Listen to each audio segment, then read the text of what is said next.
Assalamualaikum warahmatullahi wabarakatuh. Waalaikumsalam warahmatullahi wabarakatuh. Bismillahirrahmanirrahim. Alhamdulillahi rabbil alamin. Wassalatu wassalamu ala ashrafil anbiya'i wal mursalin. Sayyidina wa maulana wa habibina wa syafi'ina Muhammadin wa ala alihi wa ashabihil mujahidin at-tahirin, amma ba'du. Saudara-saudara kaum muslimin rahimakumullah, pada pertemuan kali ini kita akan membicarakan riwayat Nabi Allah Ibrahim alaihi salam. Beliau termasuk salah satu dari 5 orang rasul yang merupakan kelompok yang dikenal dengan ulul azmi, yaitu para rasul yang dinilai mempunyai kelebihan di dalam keutamaan, ketabahan, keuletan, dan sikap istiqomah di dalam berjuang. Jumlahnya ada 5, yaitu Nabi Nuh, Nabi Ibrahim, Nabi Musa, Nabi Isa, dan Nabi Muhammad alaihi wassalatu wassalam. Sebagaimana yang kita maklum bahwa Nabi Allah Ibrahim alaihi salam lahir pada masa pemerintahan Raja Namrud laknatullah alaih. Namrud adalah figur yang lebih merupakan kekuatan daripada keadilan, lebih merupakan kezaliman daripada kebijaksanaan. Ia seorang raja yang memerintah secara sewenang-wenang, lalu dengan segala macam cara berusaha mempertahankan kekuasaannya.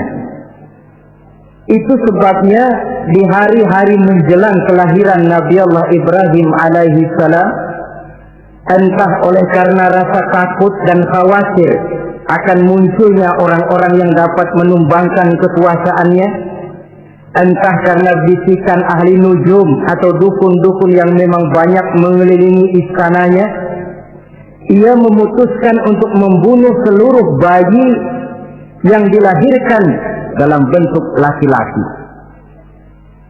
Ini dilatar belakangi oleh kekhawatiran akan muncul seseorang yang dapat menghancurkan kekuasaannya, sebagaimana Fir'aun laknatullah alaih.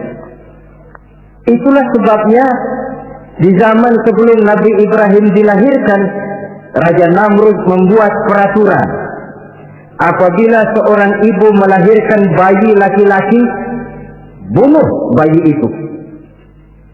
Seluruh perempuan hamil berada di bawah pengawasan aparatur negara, dan laki-laki dianjurkan untuk jangan dekat-dekat dengan istrinya guna menghindari terjadinya proses kehamilan ini. Entah berapa ratus bahkan berapa ribu bayi laki-laki yang jadi korban tanpa dosa dari sebab kelaliman pemerintahan Raja Namrud laknatullah alaih ini.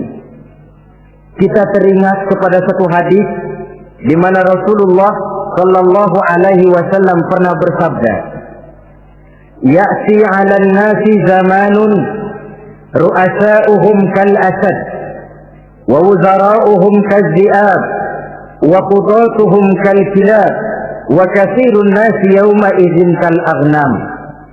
Pada satu saat, kata Nabi, akan datang di tengah masyarakat manusia di mana pada masa itu muncul pemimpin-pemimpin yang bertingkah laku seperti singa. Ru'asa'uhum kal asad, pemimpin-pemimpin mereka bertingkah laku seperti singa. Saudara kenal singa? Saudara boleh periksa, di mana ada hutan, singa selalu menjadi raja. Padahal hutan belum pernah bikin pemilihan umum. Tapi yang namanya singa tidak pernah peduli ada pemilihan umum atau tidak, raja hutan tetap singa. Kenapa? Karena singa menjadi raja di hutan bukan berdasarkan kebenaran, tapi karena kekuatan. Karena kuat maka dia naik jadi raja. Soal benar atau tidak soal lain. Maka sebagai akibatnya setelah si singa ini naik menjadi raja hutan, dia bukan melindungi rakyatnya, malah makanin rakyatnya. Coba saudara lihat di hutan, kambing rakyat hutan dimakan oleh singa, ayam rakyat hutan dimakan oleh singa, sapi rakyat hutan dimakan oleh singa. Inilah akibatnya karena singa naik berdasarkan kekuatan. Setelah naik bukan melindungi rakyatnya, malah makanin rakyatnya. Mental semacam inilah yang dimiliki oleh Raja Namrud laknatullah alaih. Cuma karena rasa ketakutan akan datang orang yang akan menumbangkan kekuasaannya, maka seluruh bayi laki-laki harus dibunuh tanpa dosa apapun.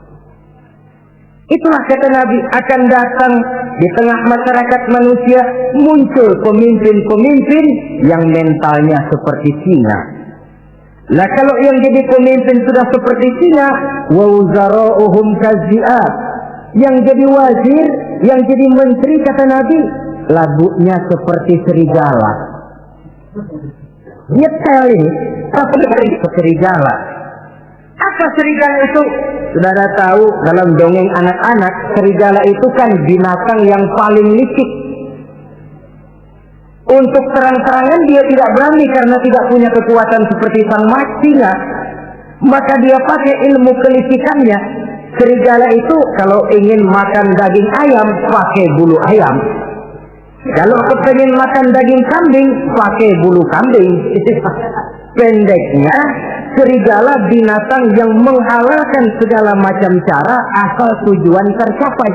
Itulah serigala, lambang dari sifat kelicikan. Lempar batu, sembunyi tangan.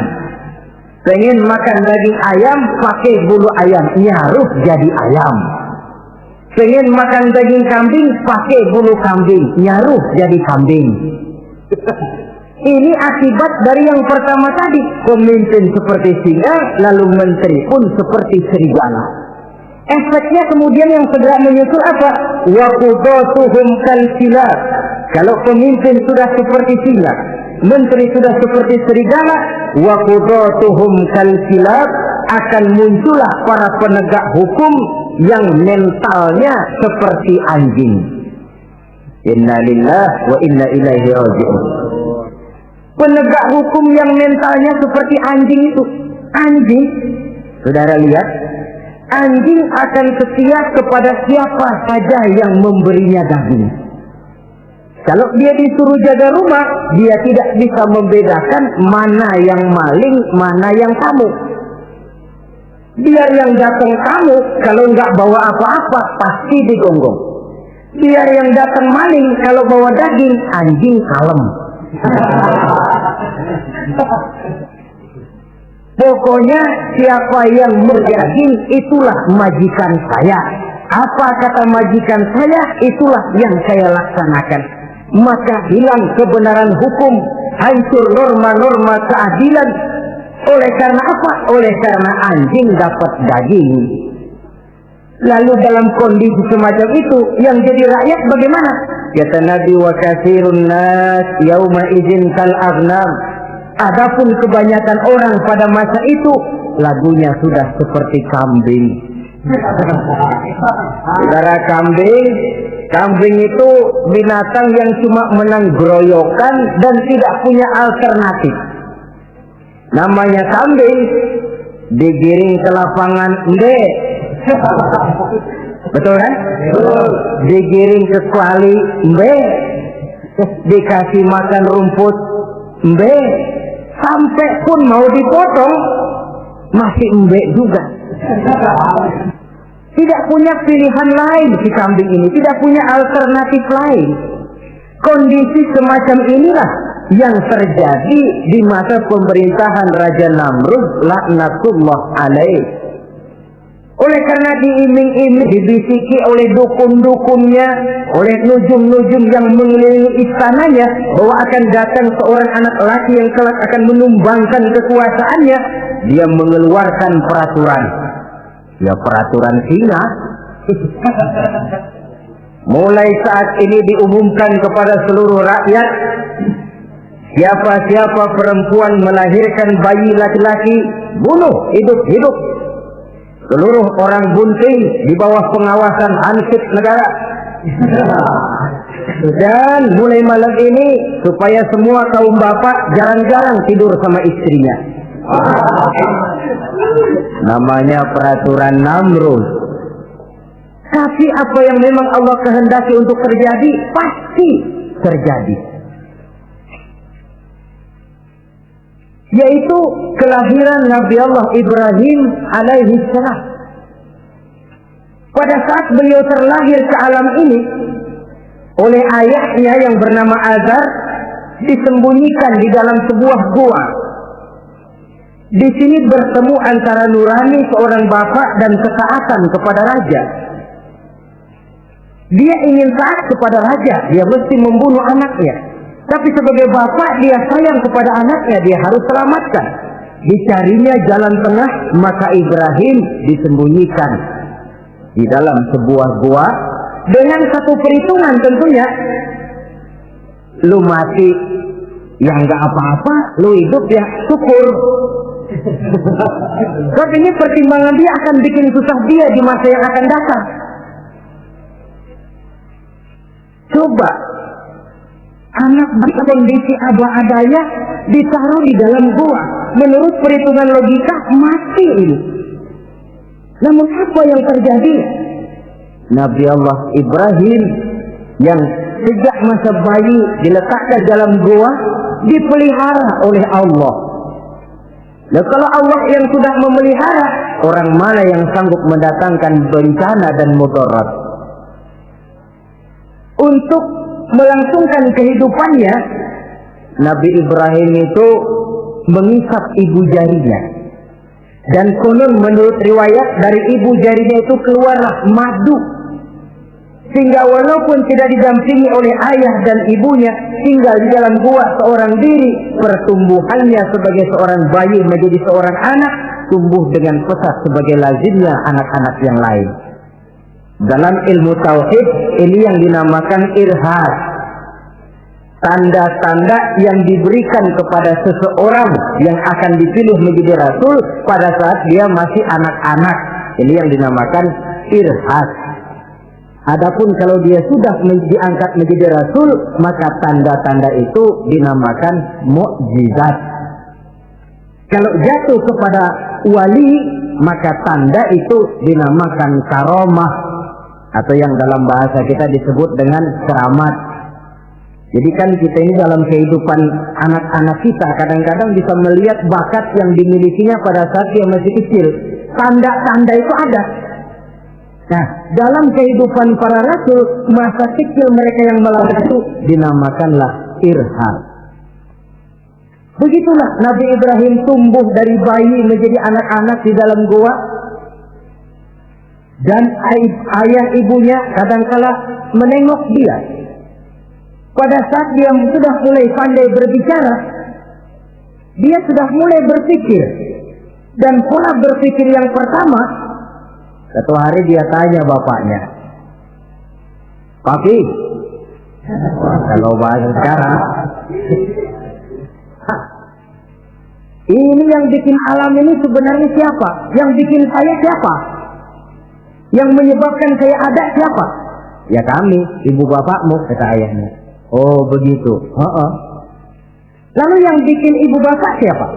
"Ya nenekmu. Gara-gara dia saya ada, gara-gara saya kamu ada."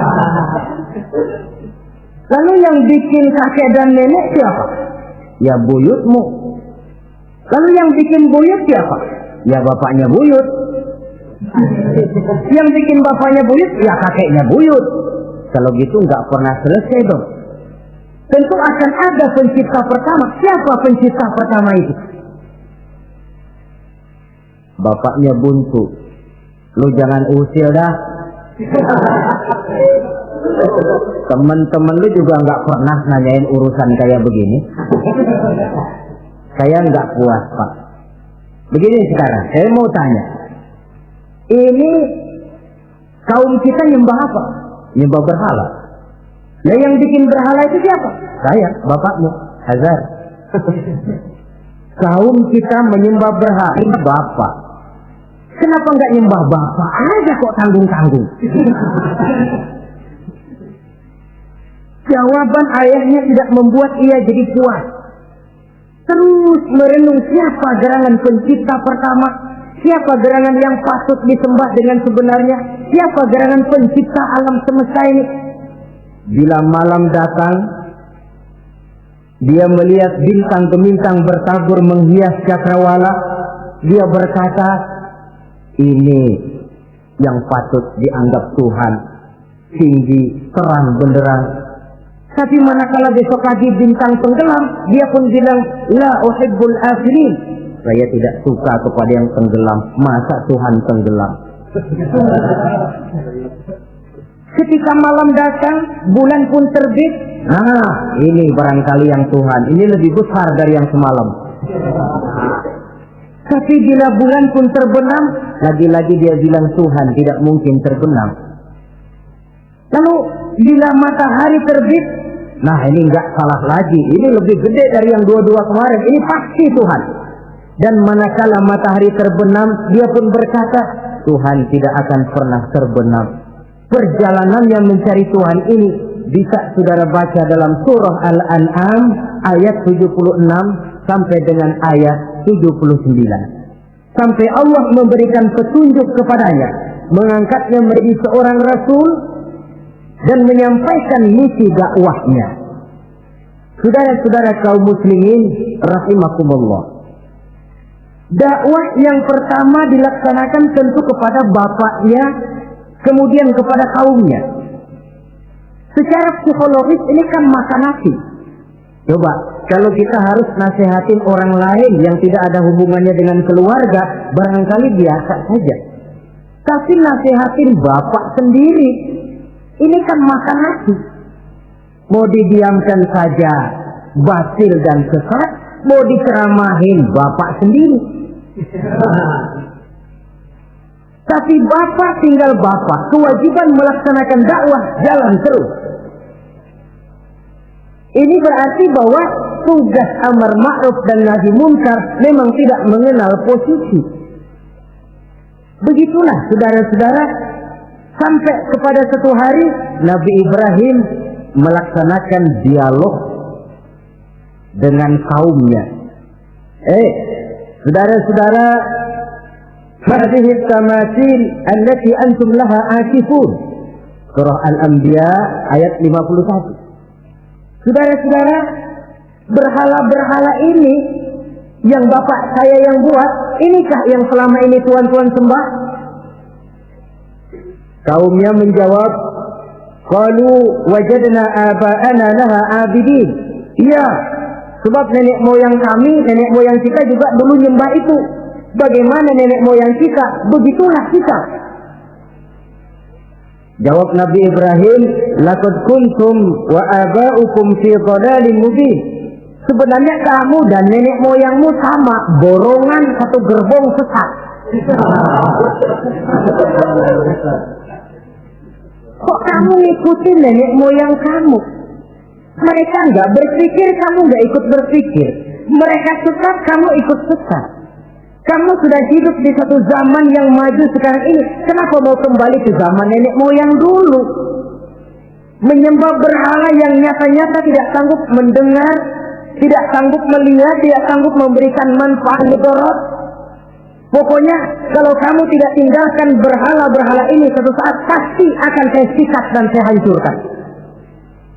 Jadi saudara-saudara, prinsip dakwah itu memang tentu harus bil hikmah wal mau'izatil hasanah, dengan bijaksana dan dengan nasihat-nasihat yang baik. Tapi kalau sudah mencegah suatu kemungkaran, kata Nabi, man ra'a minkum munkaran falyughayyirhu biyadihi. Siapa di antara kamu yang melihat suatu kemungkaran, hendaklah dia berusaha merubah dengan kekuatan tangannya. Kalau dengan tangannya dia tidak sanggup, fabilisani, hendaklah dengan lidahnya. Kalau itu pun dia tidak mampu, fadli qalbi, hendaklah dalam hatinya, dan mencegah suatu kemungkaran dengan hati, itulah nilai iman yang terendah adanya. Nabi Ibrahim melihat bahwa watak menyembah berhala ini sudah berurat dan berakar. Kenapa? Mereka mengembalikan itu kepada kebiasaan dan tradisi nenek moyang. Sama juga di zaman kita sekarang ini. Sudah kita menegakkan tauhid, membina sebersih-bersih iman, menegakkan semulus-mulus tauhid. Ada juga kelompok orang yang mau mengembalikan kita ke zaman nenek moyang, ke zaman animis, menghidupi tradisi nenek moyang dalam hal ibadah, dalam hal ubudiyah. Tentu merupakan langkah kemunduran adanya. Dan ini bukan barang baru. Umat Nabi Ibrahim sudah memberikan contoh. Kenapa kami menyembah berhala? Sebab nenek moyang kami menyembah berhala. Nabi Ibrahim jawab gampang aja. Iya lo borongan, sekerbong, lempeng semua sesat. Kaum muslimin rahimakumullah. Dan bukan cuma kata, dibuktikan oleh Nabi Allah Ibrahim. Begitu Raja Namrud menurut satu riwayat bersama para tentaranya pergi berburu, Nabi Ibrahim ngintip-ngintip. Begitu Namrud keluar, beliau masuk. Kalau istilah kita, ke tempat Namrud ibadah, ke masjidnya dah. Di mana di situ tersimpan seluruh berhala yang mereka sembah, dari yang paling gede sampai yang paling kecil. Nabi Ibrahim masuk bawa kampak. Seluruh berhala-berhala yang ada di tempat itu habis dikampakin, hancur berantakan. Kecuali berhala yang paling gede, itu ditinggalin, nggak diapa-apain, dan kampaknya ditaruh di tangan berhala yang paling gede. Memang kebetulan tangannya lagi teracung begini, digantungkan kampak di situ. Nabi Ibrahim keluar. Adapun Namrud, ketika dia pulang dari perburuannya, mau melaksanakan ibadah, bukan main terkejutnya melihat Tuhannya berantakan.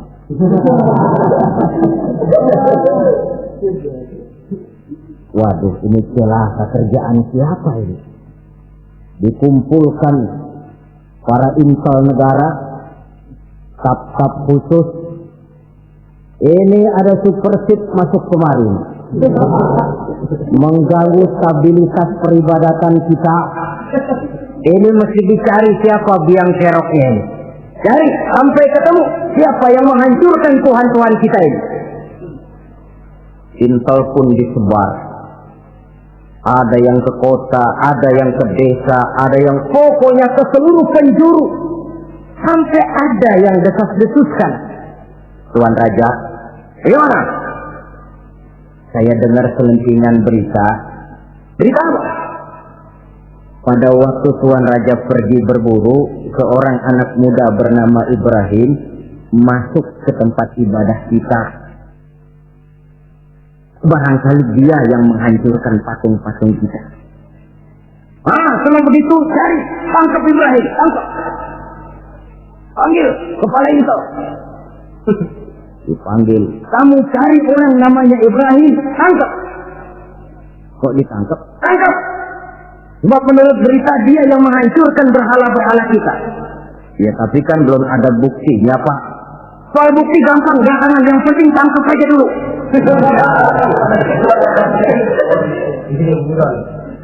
Ini supersip ini.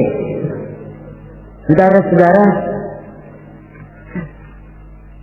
dicarilah Nabi Allah Ibrahim, ketemu, dihadapkan kepada Raja Namrud, disidang di pengadilan terbuka, disaksikan orang banyak, dibuka oleh Raja Namrud.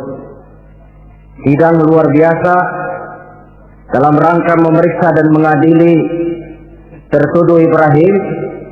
Dengan ini kami buka, kami nyatakan dibuka untuk umum. Terdakwa supaya dibawa ke dalam ruangan sidang. Dihadapkan Nabi Ibrahim. Nama Ibrahim. Orang tua. tuduhan menghancurkan berhala. Hadza bi alihatina ya Ibrahim. Ibrahim, benarkah kamu yang menghancurkan Tuhan-Tuhan kami? Siapa bilang? Ada berita yang sampai kepada kami. Ketika kami keluar, kau masuk ke tempat kami ibadah. Ngaku aja dan ngaku. Daripada urusan gigi panjang, mendingan ngaku aja dah. Kata Nabi Ibrahim, enggak. Bal fa'aluhu kabiruhum hadha. Yang menghancurkan berhala-berhala Tuhan, berhala yang paling besar ini. Yang paling besar ini. Besarnya nunjuk ke patung, ininya nunjuk ke dirinya. Kabiruhum kepada berhala, hadha kepada dirinya sendiri. Oh enggak, kata Nabi Ibrahim. Setahu saya enggak semua berhala hancur. Saya dengar yang paling gede enggak apa-apa. Ya, dan ada kampak di tangannya. Kali yang gede tuh iseng. Jadi yang kecil-kecil ini dikampakin semua sama yang gede. Buktinya kampak masih ada di tangannya, kok tanya aja dia. Kata Namrud, Ibrahim, kamu sudah gila apa? Kenapa? Masa kayak dia disuruh nyembah berhala, disuruh nanya berhala? Jadi nggak bisa jawab dia, nggak bisa jawab. Nah kalau nggak bisa jawab, kenapa disembah? Yang gila saya apa sampean?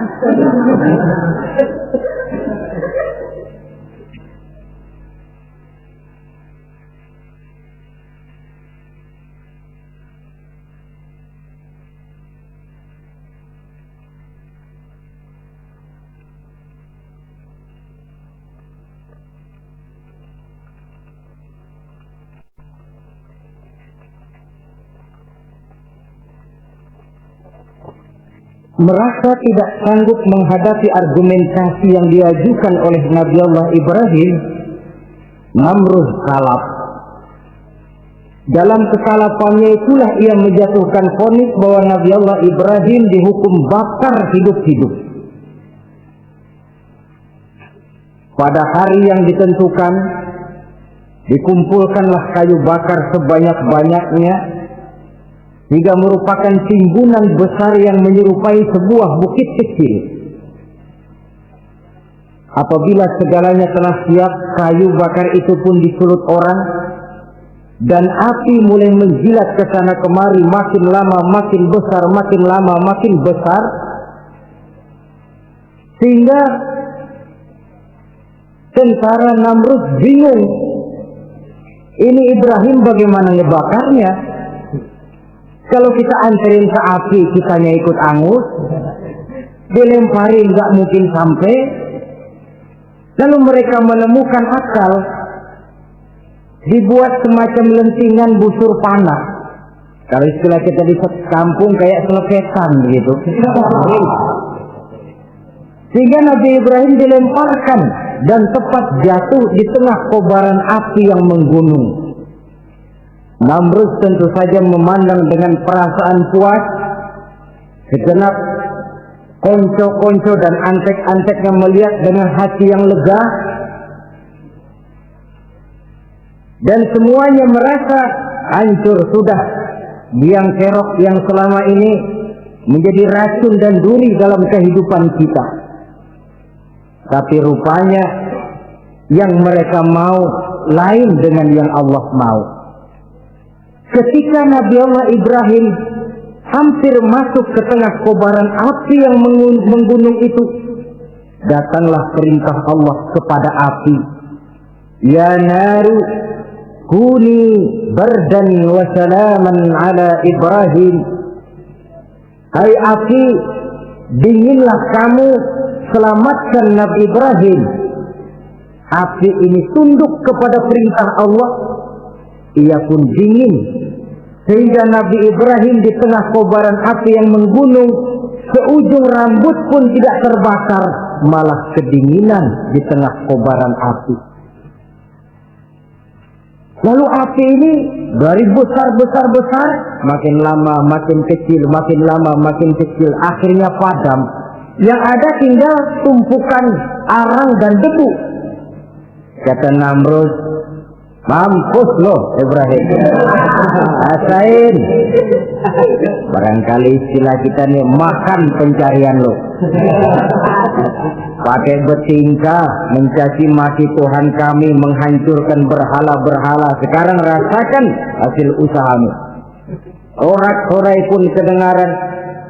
Begitu lagi sorak-sorak dari tumpukan abu dan arang itu gerak-gerak. Kerusak. Kok ini ada arang bergerak-gerak? Rupanya dilihat-lihat, makin lama makin nyata. Nabi Ibrahim keluar dari tumpukan arang dalam keadaan utuh, tidak kurang satu apapun. Sebenarnya andai kata Namrud mau menggunakan akalnya, saat itu dia tentu menemukan satu hal yang luar biasa, satu kebesaran yang kalau dia mau merenung akan sampai kepada kekuasaan yang serba maha. Tapi karena ketika itu hatinya sudah dipenuhi nafsu, ditutupi oleh kesombongan, dia buta terhadap kenyataan itu. Kaum muslimin rahimakumullah, akhirnya Nabi Allah Ibrahim ini diteror langsung oleh orang tuanya. Kata abahnya, "Aradibun anta an alihati ya Ibrahim? Ibrahim, kau benar-benar tidak senang kepada Tuhan-Tuhan kami berhala-berhala ini? La illam tantahi la arjumannaka wahjurni maliya." Kalau engkau tidak berhenti, hai Ibrahim, tidak berhenti memperkenalkan Tuhan seru sekalian alam, tidak berhenti mencela dan mencaci bahkan menghancurkan berhala-berhala kami, la arjumannaka, akan kami rajam kamu. Iya, kalau raja yang ngancam begini, orang tua beliau sendiri ngancam begini. Itulah tantangan dakwah, saudara-saudara. Kita melaksanakan dakwah ini tempo-tempo berhadapan dengan penguasa yang mentalnya macam Namrud. Tempo-tempo berhadapan dengan orang kaya yang pelitnya macam Qarun. Tempo-tempo berhadapan dengan orang tua yang mentalnya macam Azar. Orang tua yang kaku, yang tidak mau terbuka terhadap kenyataan. Istilah di kampung kita, orang tua yang laceng. Tahu laceng? Udah salah kencang. Sulit benar menerima pembaruan yang membawa umat kepada masalah-masalah yang memang nyata lebih baiknya. Itulah tantangan di dalam melaksanakan tugas dakwah, dan ini dihadapi oleh Nabi Allah Ibrahim. Ayahnya terakhir memberikan tekanan, kalau kau tetap melaksanakan misimu, tidak engkau mau berhenti dari tugas dakwah ini, awas Ibrahim, la arjumannaka, akan aku rajam, akan kami lontari kau dengan batu, wahjurni maliya, pergi kamu dari sini. Ya Allah, diputuskan hubungan. Kalau memang engkau berkeras dengan tugas dakwahmu, persilakan Ibrahim keluar, pergi saja dari sini. Diusir oleh orang tuanya sendiri. Inilah hidayah, saudara-saudara.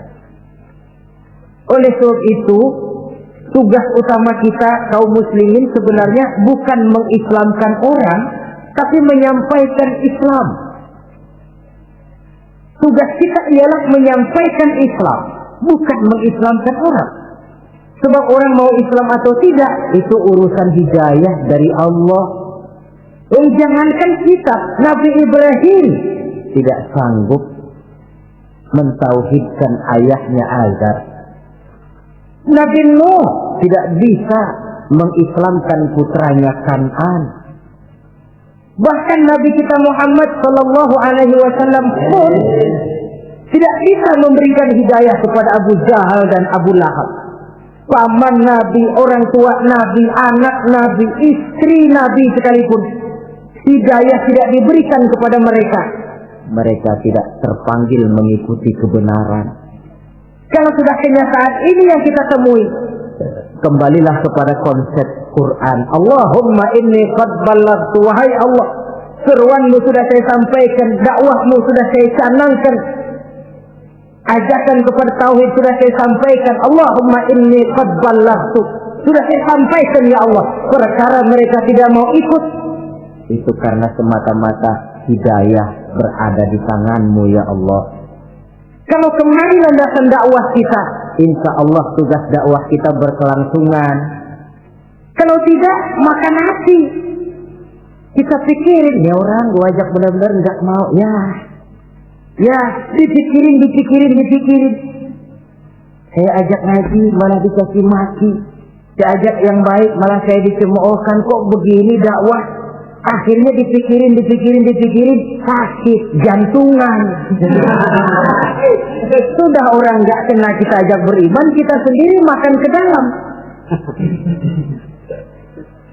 Itulah Quran meletakkan konsepsi dasar, sampaikan dakwah dengan baik, bil hikmah wal mau'izatil hasanah wajadilhum billati hiya ahsan.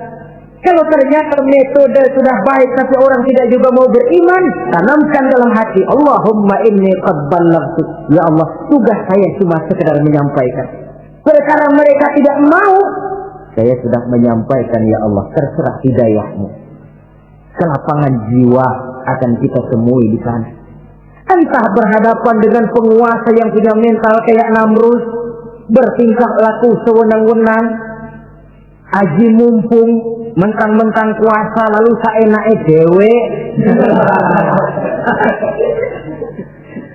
menghitamkan yang putih, memutihkan yang hitam menurut seleranya saja. Entah berhadapan dengan orang kaya yang punya mental seperti Qarun, makin kaya tapi makin bakhil, atau berhadapan dengan orang-orang tua yang punya tingkah laku seperti Azar. Diperlukan sikap lapang dada untuk menyampaikan risalah Islam ini. Terhadap reaksi keras dari abahnya ini apa? Kata Nabi Ibrahim, surah Maryam ayat 47 menjelaskan, Salamun alaika sa'astaghfiru laka rabbi innahu kana bi afiyya wa a'tazilukum wa ma ta'buduna min dunillah. Kalau memang begitu Abah, salamun alaika. Oke Abah, selamat jalan. Marilah kita tempuh jalan kita masing-masing. Saya memang anak Bapak, tapi tauhid adalah prinsip. Allah Tuhan saya. Ini prinsip.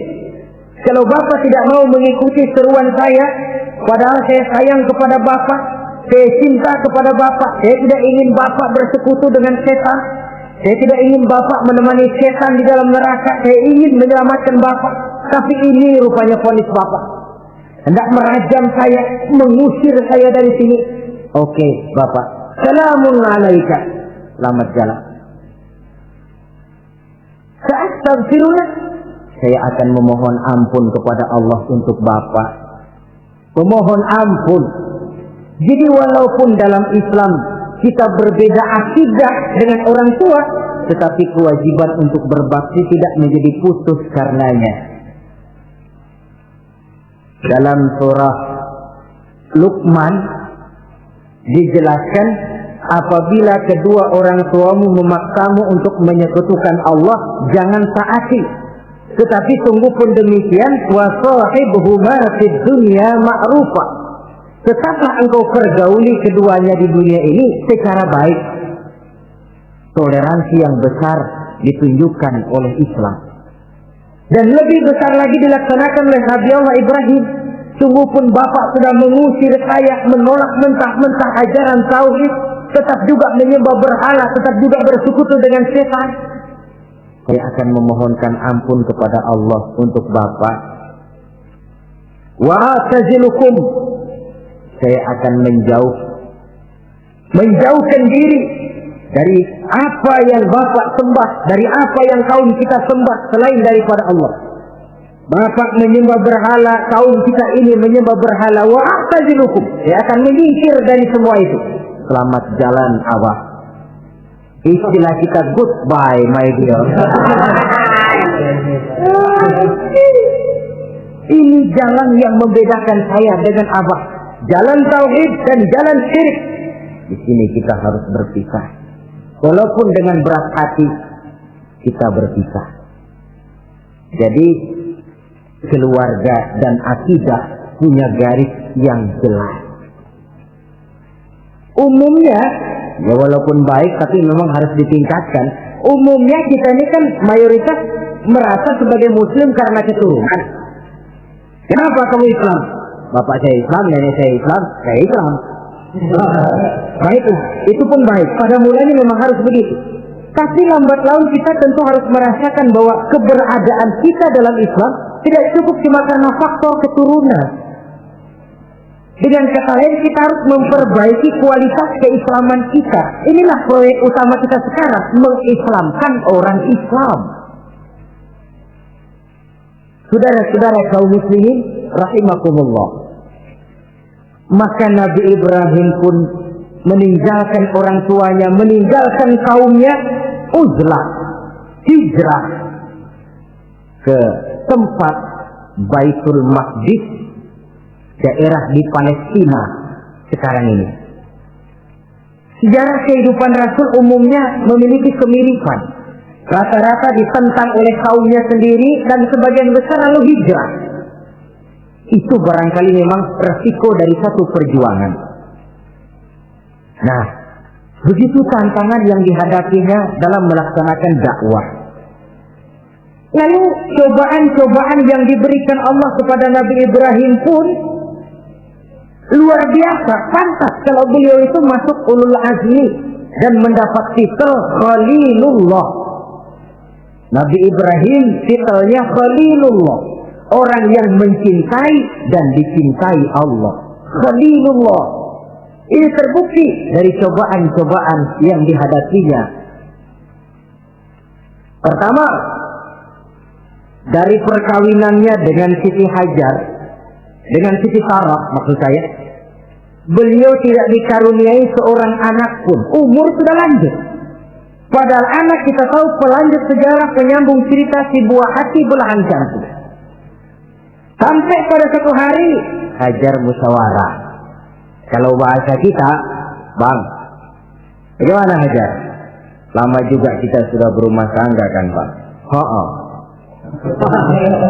Lalu, dan kita sejauh ini belum dikaruniai seorang anakku. Ya sabarlah, pada waktunya tentu akan ada juga. Tapi kapan lagi, Bang? Usia kita sudah cukup lanjut. Maksud kamu bagaimana, Hajar? Begini sajalah, Bang. Bagaimana kalau abang kawin saja lagi? Ya Allah, punya istri macam begini, menyuruh lakinya kawin lagi. Tapi dasar Nabi Allah Ibrahim, nggak mau saya kan cinta sama Hajar. Iya, soal cinta saya tahu, dan saya tidak meragukan cinta abang kepada saya. Cuma masalahnya saya nggak bisa memberikan keturunan, Bang. Bukan nggak bisa, belum. Sudahlah, kawin saja lagi, Bang. Nggak mau, nggak mau. Istrinya nyuruh kawin, lakinya ogah-ogahan. Sekarang kan enggak, istrinya larang kawin, suaminya malah ngirintil.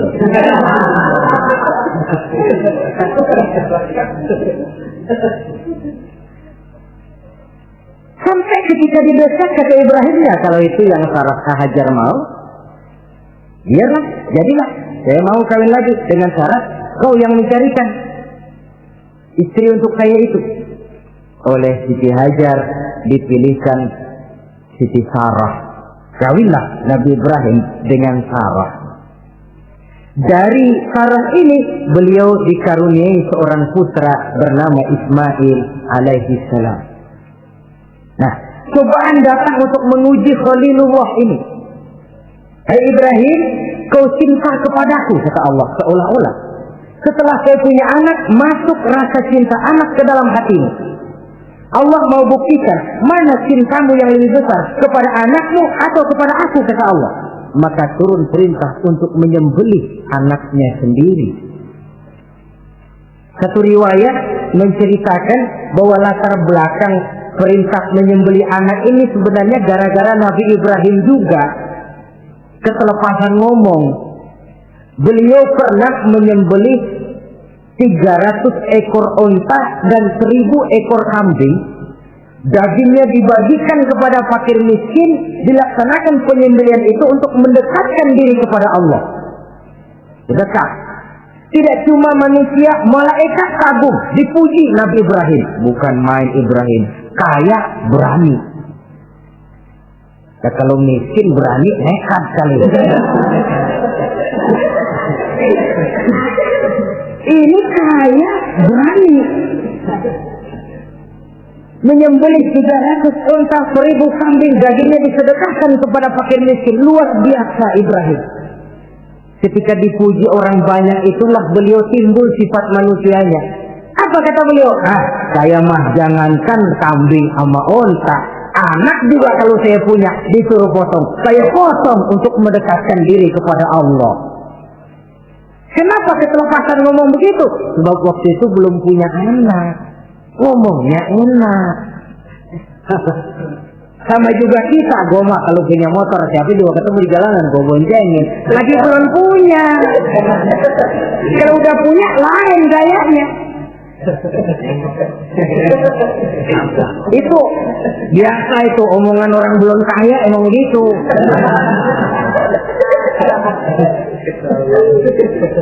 Saudara-saudara, sehingga omongan yang beliau sudah lupa bertahun-tahun bahkan puluhan tahun ini. Begitulah ketika sudah punya anak Ismail, falamma balagha ma'ahu sa'ya, ketika Ismail sedang lucu-lucunya dalam tidurnya mimpi turun perintah, ya Ibrahim uffi binuzrika. Ibrahim, bayar nazarmu. Nazar? Iya. Apa nazar? Dulu pernah ngomong apa, ingat enggak? Jangankan cuma kambing, unta, anak pun kalau punya disuruh potong, saya potong.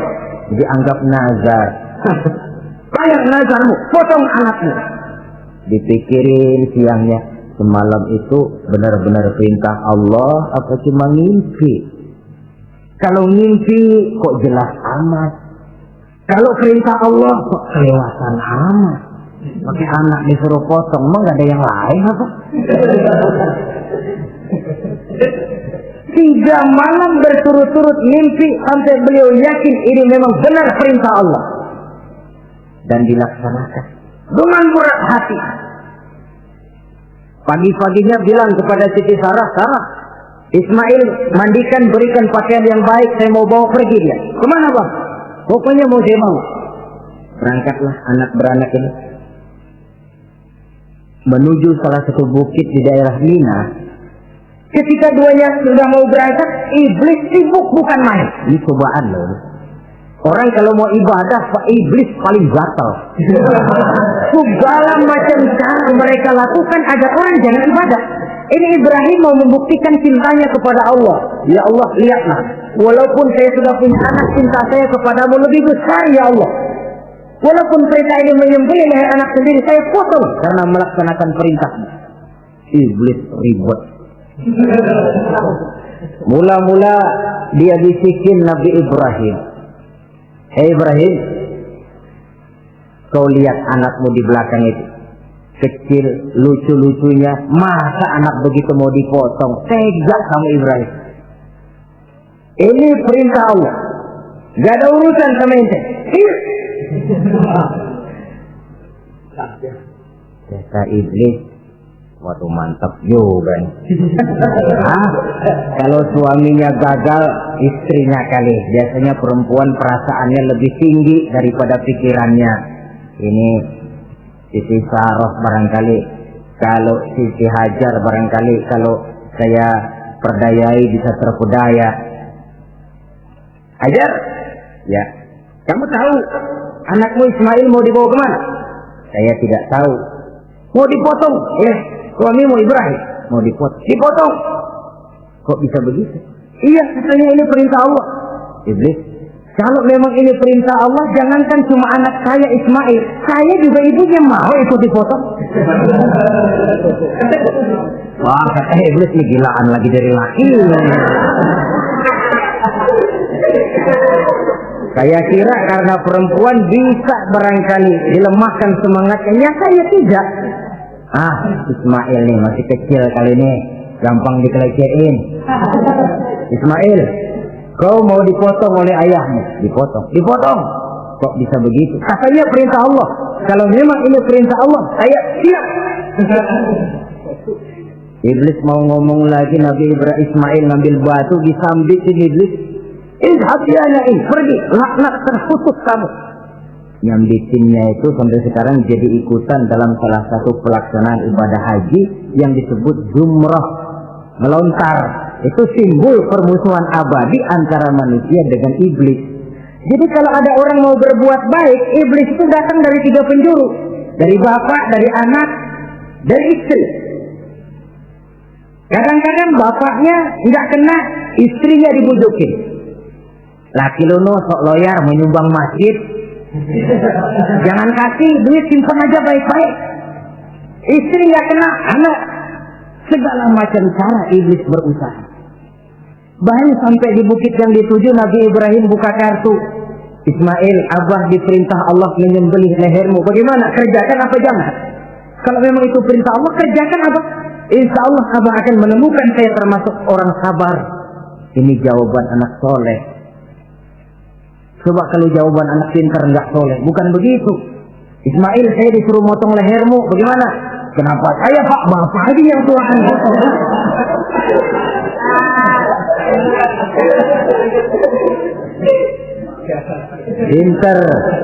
Pinter tapi nggak soleh, ya begitu itu, minteri jadinya. Saudara-saudara, sampai Nabi Ismail diganti oleh Allah dengan seekor kambing kibas. Cobaan terhadap kecintaannya kepada Allah. Kau cinta aku, itu benar. Tapi setelah kau punya anak, rasa cinta anak masuk ke dalam hatimu. Mana lebih besar, cintamu kepada anakmu atau cintamu kepada aku, kata Allah. Terbukti cintanya kepada Allah lebih besar daripada cintanya kepada anaknya. Bukankah nilai cinta itu baru terasa nyata kalau sudah lewat cobaan, lewat pembuktian? Sehingga dengan demikian kata orang, biasanya cinta itu menuntut pengorbanan. Berani bercinta, berani berkorban. Jangan takut berkorban, nggak usah cinta-cintaan.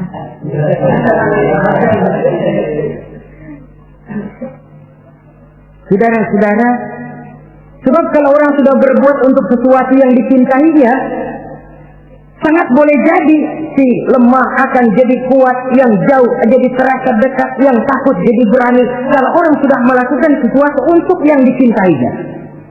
Seorang bapak karena cintanya kepada anaknya, dia rela pergi pagi pulang sore, peras keringat banting tulang supaya hari depan anaknya lebih baik daripada dia.